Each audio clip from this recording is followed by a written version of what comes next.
Mengawali berita pertama, pemirsa, peraturan pemerintah nomor 28 tahun 2024 tentang kesehatan menuai polemik di tengah masyarakat, terutama tentang penyediaan alat kontrasepsi bagi remaja. Hal ini mendapatkan tanggapan dari Ketua Umum Ikatan Dokter Indonesia, Abid Humaydi, yang menuturkan diperlukannya norma agama sebagai penguat dalam pasal penyediaan alat kontrasepsi.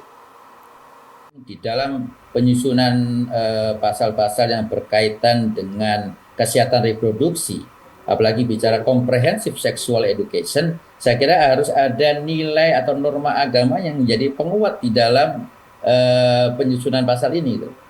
Saya belum melihat hal ini menjadi sebuah cerminan yang juga nanti harus tersampaikan secara tekstual di dalam peraturan pemerintah, sehingga di dalam dialog-dialog atau diskusi yang kemudian kita lakukan di kelompok profesi, memang terkait dengan comprehensive sexual education ini, penyediaan alat kontrasepsi itu akan bisa dipahami dari beberapa sisi. Sehingga kalau kemudian ada persepsi yang mengatakan ini seperti melegalkan seks bebas, ya ini juga perlu menjadi perhatian bagi kita, sehingga akan lebih baik, ya kalau bagi kami akan lebih baik penegasannya juga harus disebutkan, nggak bisa hanya sekedar pasangan usia subur. Pasangan yang sudah menikah udah dituliskan seperti itu saja. Tapi menjadi satu bagian kalau bicara terkait dengan comprehensive sexual education, maka edukasinya tentang alat kontrasepsi, bukan penyediaannya, edukasinya itu. Ya. Kenapa ini menjadi perhatian yang utama bagi kelompok profesi dokter? Saya kira berkaitan dengan masalah seks bebas, ya, terus dampak hubungan seks pranikah pada saat remaja ini juga menjadi sebuah hal yang perhatian bagi profesi kesehatan, gitu ya. Baik itu mulai dari dampak biologis, dampak psikologis, dampak sosial, dampak ekonomi, bahkan nanti bicara tentang dampak pernikahan dini yang kemudian memberikan sebuah resiko pada kehamilan. Karena resiko kalau teman-teman dari obstetrik ginekologi selalu mengatakan resiko kehamilan pada usia kurang dari 20 tahun akan lebih tinggi daripada yang di atas 20 tahun.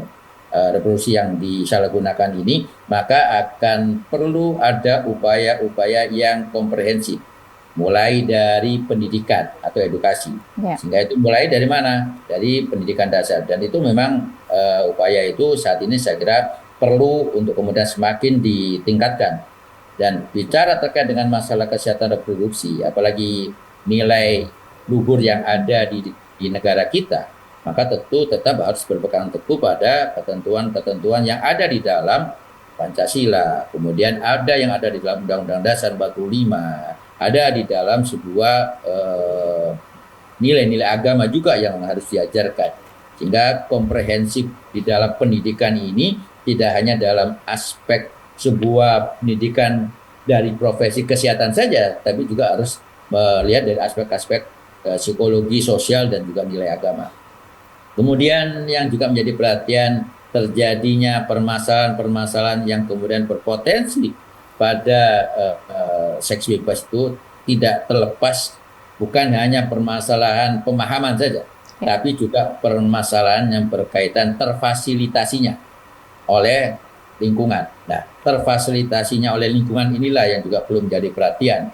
Sehingga pernyataan yang ada di dalam PP tentang penyediaan alat kontrasepsi ini akan bisa dipahami terfasilitasinya kepentingan-kepentingan yang memang akan mudah untuk bisa disalahgunakan. Ini yang saya kira menjadi perhatian kita, sehingga perlu apa yang menjadi keresahan di masyarakat ini untuk kemudian perlu ditindaklanjuti dari pemerintah juga terkait dengan masalah isi pasal di 103 ini ayat 4 ini, sehingga masyarakat pun juga kemudian lebih tegas dan kemudian tidak ada upaya-upaya seperti, ya dalam tanda petik, seperti memfasilitasi untuk yang berkaitan dengan permasalahan alat kontrasepsi ini.